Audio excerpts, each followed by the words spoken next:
Match 2, we're going to have Grady Kane, who is 20 years old in his first. Oh, sorry, Grady, who was seeded 20th. He's actually in his first senior competition and has made it to the gold medal match. He was the bronze medalist in the team event at the recent World Archery Youth Championships in Limerick. He defeated #1 seed Stefan Hansen 147 to 146 in the match play here to make it to the semifinals, and he's from South Dakota.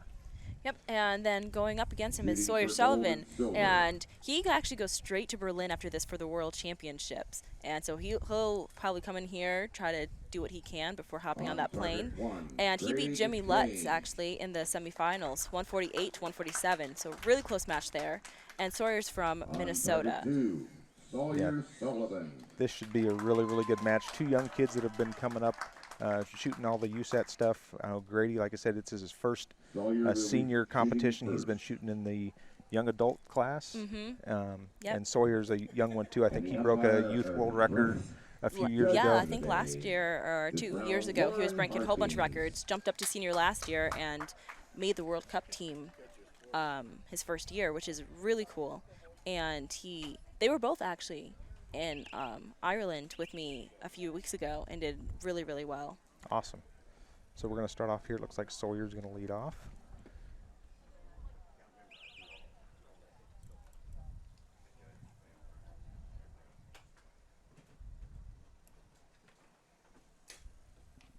Sawyer starts off with a really strong 10. Grady coming in. So he had to go through kind of murderer's row to get into this gold medal final here. Yeah. He had to. He got a nice 10 there on the right side. You happen to go through Stefan in the semifinals to make it to your first gold medal match and your first senior competition's pretty amazing. Yeah, that's a huge accomplishment. And good group down there for Sawyer.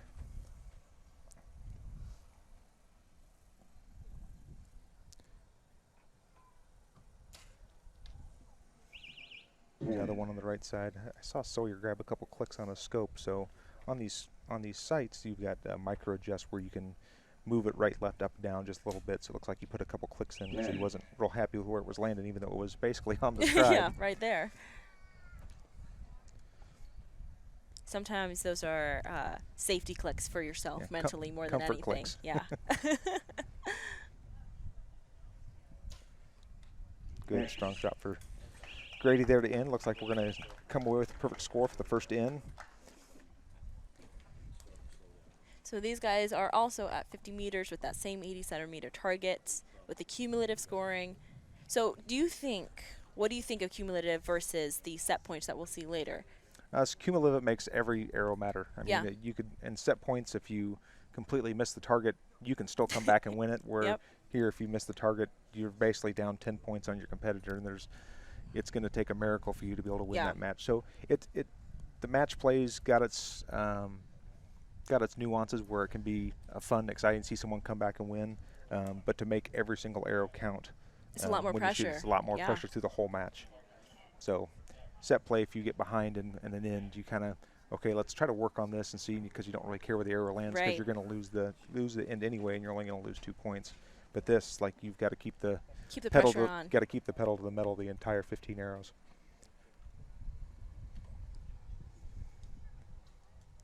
So they've got coaches in their coaches' box with spotting scopes, kind of giving them arrow calls so they don't have to look down.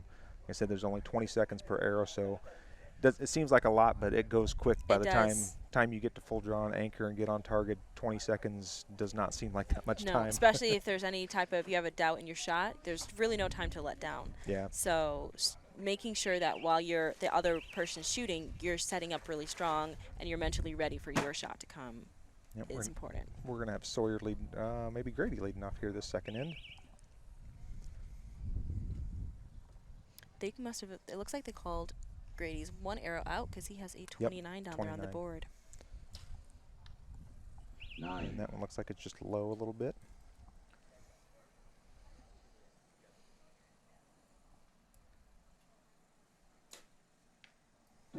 Sawyer with a good strong shot there. So Sawyer's going to take a 2-point lead.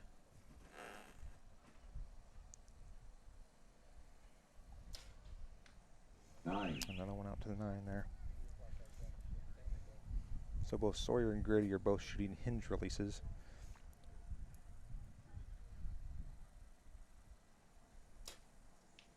Nine. And 9 for Sawyer there.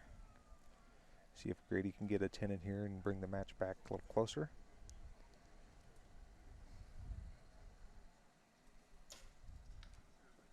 There's a 10. So Sawyer's got the pressure on him now mentally to know he's got to shoot a 10 to be able to keep a 1-point lead in this match. 9. 9.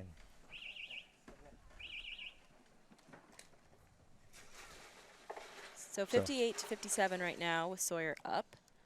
And so Grady will shoot first on the next end, but they're seem to be changing a couple of things. Looks like Sawyer's playing with weights. Sawyer's taking some weights off there.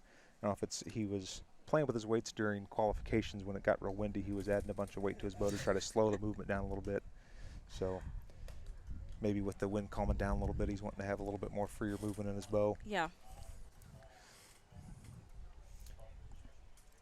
So tell me about this tournament over in Ireland you went to with these two young gentlemen. Talk about wind. So I'm sure they both were dreading it as much as I was once that wind picked up yesterday. We had some really crazy winds in Ireland. It was cold. It was rainy. Conditions were pretty much miserable. And yet I feel like we all had really, really strong showings. And you couldn't see it on our faces. We were all having the greatest time. And so coming here, at least it's sunny, you know. Yes. It's sunny and warm, but that wind, I think there was a little bit of dread in everyone's eyes when they saw that coming.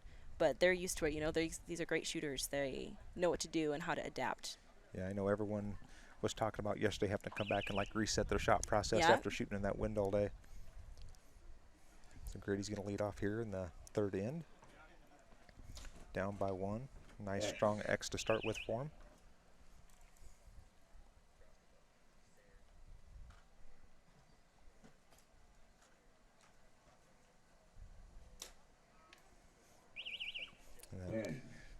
Clicks that or weight that Sawyer took off maybe helped him out a little bit there. Still, it's 10, but it was a little bit low. So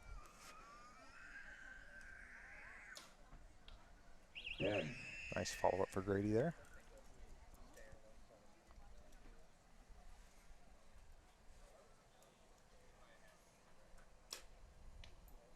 X. Another X for Sawyer, so he's keeping the pressure on Grady. And you know both these guys can shoot under that pressure. I mean, Grady going up against Stefan can prove it, you know, right there. That's a huge match, a lot of pressure on you to be able to keep up with someone and then go in and beat them. You know, that's an exciting thing. And Sawyer has shown it time and time again that he knows how to adapt and shoot under that intense pressure. Yeah, good strong 10 for Sawyer to finish up there. Yeah, so the more and more you shoot in these things, the easier and easier it gets to be under that pressure, under the spotlight, knowing the camera's on you, knowing everyone's going to see everything. So being able to go in and trust your shot process while the cameras are rolling, while everyone's watching, because you're the only two out here, it's a little different than during qualifications or even the other elimination matches that are going on, because you've got so many other people around you. Then when it's only the two of you out there, if you let any doubt or bad thoughts creep into your head during the shot process, things can go south pretty quick. Absolutely. So it looks like Sawyer's going to take a 2-point lead into this fourth end.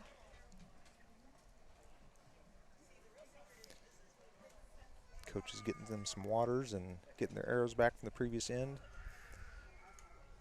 So Grady will lead off again this fourth end. Sawyer and Jimmy are joking around. He looks pretty comfortable there. Grady's got a smile on his face, talking to his coach.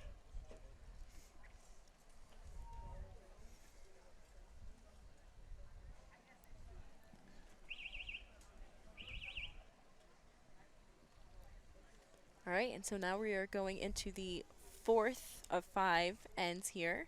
Grady leading off.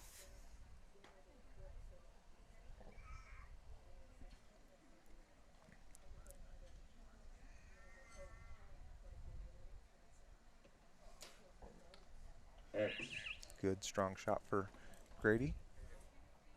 Great start to put that pressure on Sawyer.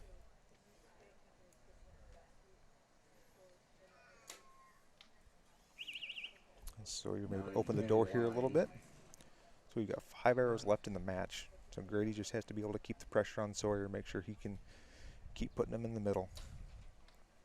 Another good strong shot for Grady. I mean, one of the hardest things here is keeping yourself under control in these conditions. You know, your heart's pounding, you're shaking, and to be able to know how to control that and just breathe through it, I think, is a very important part of all of this. Oh, there's a low shot for Grady.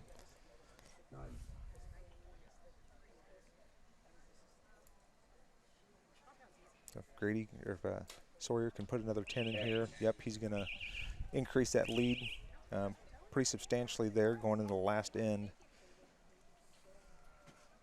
So we're going to have a 2-point lead going into the last end, as long as that bottom arrow of Grady's is a 9. Got the judge down there with a magnifying glass looking at it, making sure they get the calls correct. Each one of these archers has got an agent down there confirming that the calls that are made are correct. You know, when we're shooting the elimination matches and qualifications, we're actually getting to go down there and see our arrows. Yeah. And if we don't agree with a call, we can always call in a line judge or something like this. So in these medal matches, you have someone go down there with you or for you as your agent to make sure the calls that are being made are correct, and, trying to make sure that you're making sure things are going in your favor. Usually you kind of want someone that you trust to know, like, hey, that's if an arrow keeps seeming to go one way or the other, and to know, like, hey, maybe I should pull this arrow, checking for knocks, checking for point, any damage, you know, because a broken knock could be the end right there. Yeah, broken knock or a fletching starting to come loose that you don't see. I mean, when you're in this part of the tournament where you got 20 seconds to shoot, you don't have any time to really look over your equipment besides when they bring your arrows back to you. You gotta just trust, you gotta really know that that person down there is keeping an eye on your equipment for you. All right, going to the 5th and final end here. Looked like Grady did get a 9 on that bottom arrow, so it's only a 2-point lead instead of a 3. So if Grady can throw 3 10s down here and keep the pressure on Sawyer, this match could come down to the last couple arrows. Yeah.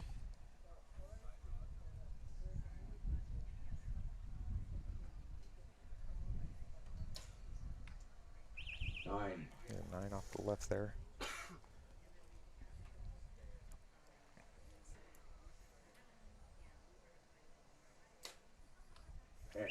Good X for Sawyer there. Nearly dead center right there. Can't get much closer.